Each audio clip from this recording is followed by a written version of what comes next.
accedes a un 50% de descuento. Centro Cultural de la Cooperación Florial Gorini, Avenida Corrientes 1543, Ciudad de Buenos Aires. Una experiencia cultural y cooperativa.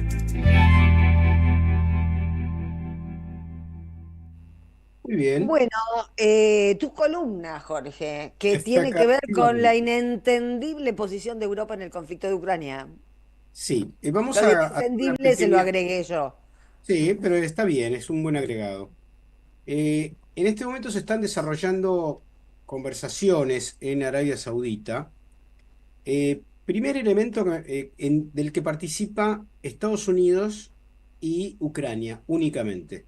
Ajá. Y eh, con la presencia de los monarcas absolutistas de Arabia Saudita que no le generan ningún problema a Estados Unidos en relación a sus reivindicaciones democráticas. Nunca le generaron, ¿no? A mí siempre me llama la atención eso que estén tan pendientes, por ejemplo, de la democracia en algunos países, pero en otros que ni siquiera han tenido nunca, siquiera un parlamento, un voto de nadie, ni de varones, ni de mujeres, ni de nadie. Bueno, es una ancestralidad, un formato local que debe ser respetado, dicen en Estados Unidos, aunque no debe ser respetado aquellos otros que tienen sistemas políticos que no les resultan agradables, Sí, ¿no? sobre Más allá todo de los que esta. además de eso tienen petróleo. Claro, sí, pero en realidad el tema es si son sus socios o no, aunque incluso no tengan petróleo, si se portan bien y hacen lo que el imperio quiere, los van a dejar en paz tener cualquier sistema de gobierno, ¿no? De hecho, qué sé yo, en América Latina muchos países no tenían petróleo, eran re pobres y asumían lo que proponían las embajadas y hacían golpe de Estado criminales al servicio de los intereses de Washington. Muy bien, pero voy a las conversaciones de paz y al lugar de Europa, ¿no? Em, lo que me parece que es importante aclarar es que Europa está a la deriva. Europa, eh, digamos, está ocupada militarmente, hay que recordarlo. La base más importante de Estados Unidos en el mundo está en Alemania, desde el triunfo de los aliados en 1945, ¿no? De hecho, la comandancia superior militar de Estados Unidos por fuera de sus fronteras está ocupando Alemania. Ahora bien, ¿qué historia reciente hay para entender lo que está pasando en Europa y sobre todo la relación de Europa con Estados Unidos, ¿no? Primero, un elemento clave, creo yo, que es el histórico miedo y la paranoia que siente en Europa por la Federación Rusa. Y esto uno dice, bueno, ¿tiene que ver con el comunismo soviético? No. Rusia fue invadido, para que ustedes tengan una idea, por japoneses, suecos, finlandeses, franceses en colectivo con otros países con Napoleón y Alemania durante la Segunda Guerra Mundial. Es decir, ¿por qué Rusia porque es un país muy grande? Muchos envidian esos recursos que tiene ese país en términos de recursos naturales, de extensión, de energía, etcétera.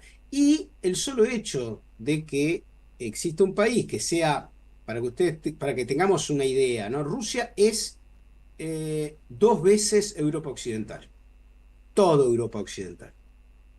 Entonces, se ha producido desde siempre, de la época de la configuración eh, de Pedro el Grande, de Catalina, de Rusia, etcétera, una sensación de debilidad de Europa Occidental, razón por la cual se han producido estos ataques que han salido, salvo el de Crimea, en el siglo XIX, ¿eh?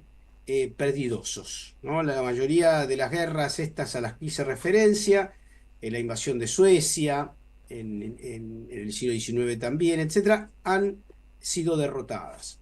Entonces, esa historia que se enseña en las escuelas de Rusia, pero también se enseña en las escuelas de Europa Occidental, produce una rusofobia que existe y que hoy expresa con mucha claridad, sobre todo, Emmanuel Macron, y el jefe del gobierno británico, que han desarrollado reuniones en el último mes para tratar de sustituir a la OTAN.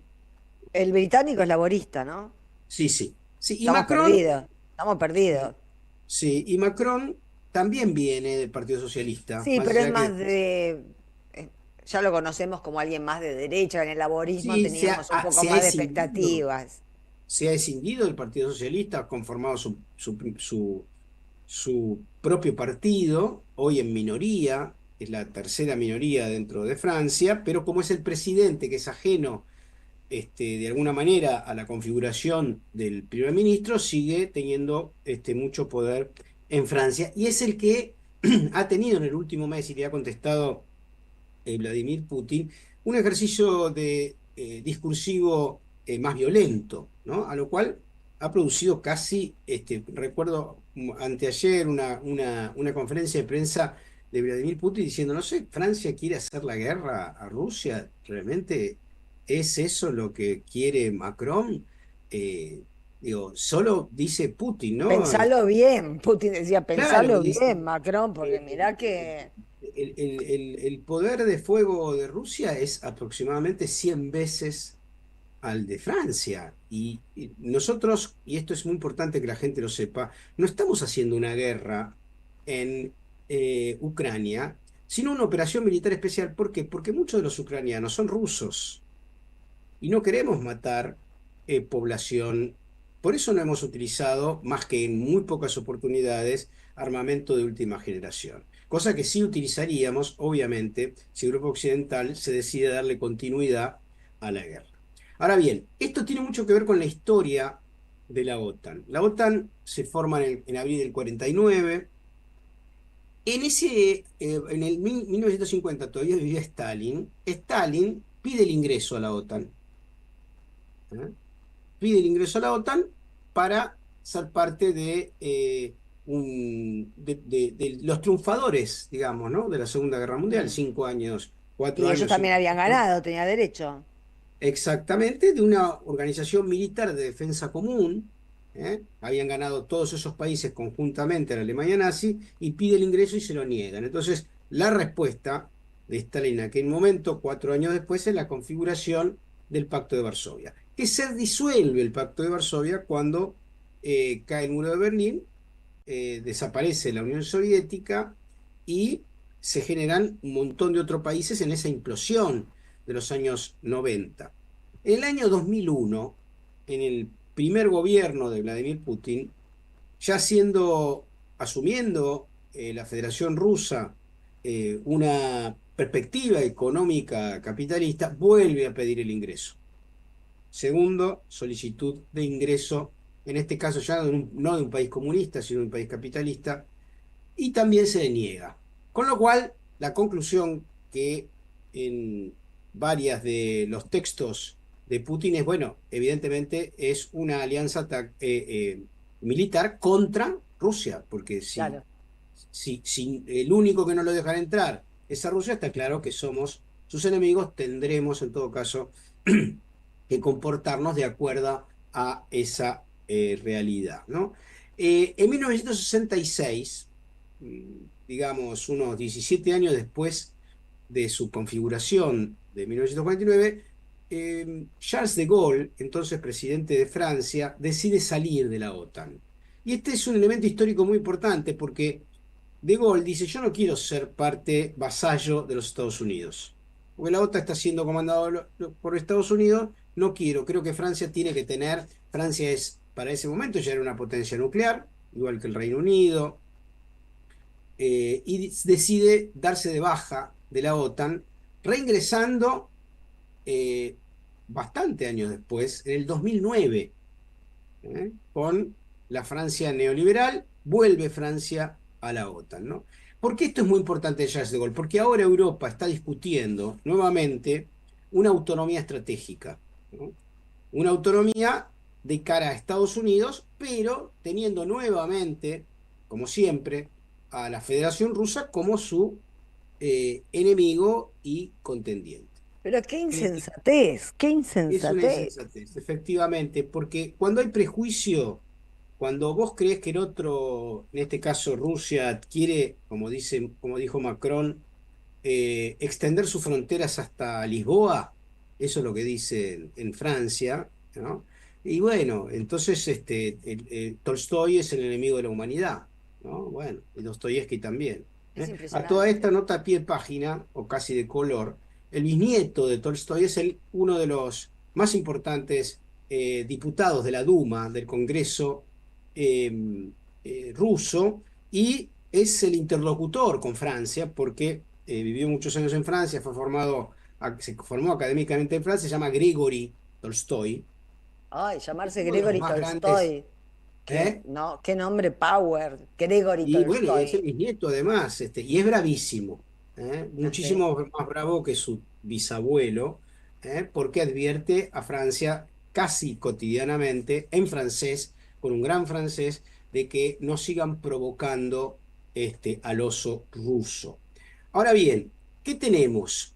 Que esa realidad rusofóbica se siguió extendiendo y fueron sumando países. Esos países que se generan en 1949 hoy llegan a ser 32 países.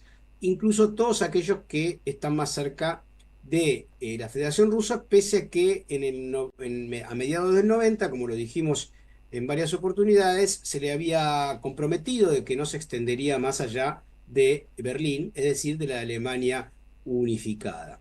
Eh, la rusofobia se expandió al interior del territorio ucraniano porque casi un tercio de los ucranianos son de habla rusa. Ahí empezó el conflicto con los rusohablantes del Donbass. Se firmaron dos tratados, el de Minsk de 2014 y 2015, que, como reconoció Merkel recientemente en su autobiografía, fueron simplemente unas mentiras hechas por Europa Occidental a la Federación Rusa para ganar tiempo en el marco del armado militar de la Ucrania pro-otantista. Ahora hay una crisis feroz, es un ¿No hay modelo, algún país europeo que esté, digamos, en desacuerdo con esta estrategia? sí, Hungría, claramente. Y hay una crisis en Europa porque gran parte de quienes apoyan, como por ejemplo Macron o el nuevo líder del Reino Unido, empiezan a trastabillar porque las discusiones incluyen sumar 800.000 millones de euros al rearme europeo, y esto implica dos posibilidades: o un endeudamiento feroz o una Ajuste. caída del gasto en relación, como acá en la Argentina, a salud, a infraestructura, a educación, etcétera. Entonces están Para en- hacerle la guerra a Rusia, son capaces de, en plena crisis económica, hacer un ajuste. Están completamente borrachos. bueno, quienes se pueden llegar a pagar, como ya le pasó a Macron, creo yo, y esta es una gran paradoja: las socialdemocracias europeas son las más Son belicistas. un tiro por la culata. Claro, insisto, y los países y la fracción, una de las fracciones más de derecha, salvo Vox en España, etcétera, como los nazis alemanes o la ultraderecha húngara, su presidente, etcétera, son los que están más en contra de la guerra contra Rusia, porque probablemente están más preocupados. Primero, porque deben tener más conciencia acerca del caos que eso implicaría, y porque tienen visiones más soberanistas que Bruselas. Ahí hay un problema. La Unión Europea la hizo la socialdemocracia. Bruselas, el Parlamento Europeo, que condiciona fuertemente a los países en términos económicos, como lo recordamos en relación a Grecia, ¿eh? Está amparada en un acuerdo entre socialdemocracias y partidos populares, lo que sería el Partido Popular Español o partidos de centro derecha alemana que ahora ganaron las elecciones en Alemania, ¿no? Pero ambos, y con esto voy terminando, son socios básicamente en limitar la soberanía de cada uno de los países integrantes de la Unión Europea. Y esto es lo que está generando, sobre todo, que los partidos políticos más euroescépticos sean izquierdas radicales, generalmente vinculadas a la tradición comunista, y partidos de derecha o ultraderecha que desprecian la burocracia de Bruselas. ¿Qué pasará? La realidad es que lo que estamos viendo es que la guerra puede llegar a continuar en Europa Oriental e incluso, llegado un momento, estallar en un nivel nuclear si los europeos siguen insistiendo con darle continuidad a esta realidad, porque Rusia va a cansarse de entregar las vidas de sus soldados y va, como ya lo advirtió Peskov en algún momento, eh, responder o dar una respuesta estratégica como ya lo hizo lamentable y tristemente Estados Unidos en Japón en 1945. Esperemos que eso no suceda, pero si siguen tirando de la cuerda, el holocausto nuclear en Europa va a ser realidad. Impresionante, impresionante la necedad y la locura de esta época en la que nos toca vivir. Primera tanda en Jugo de Limón.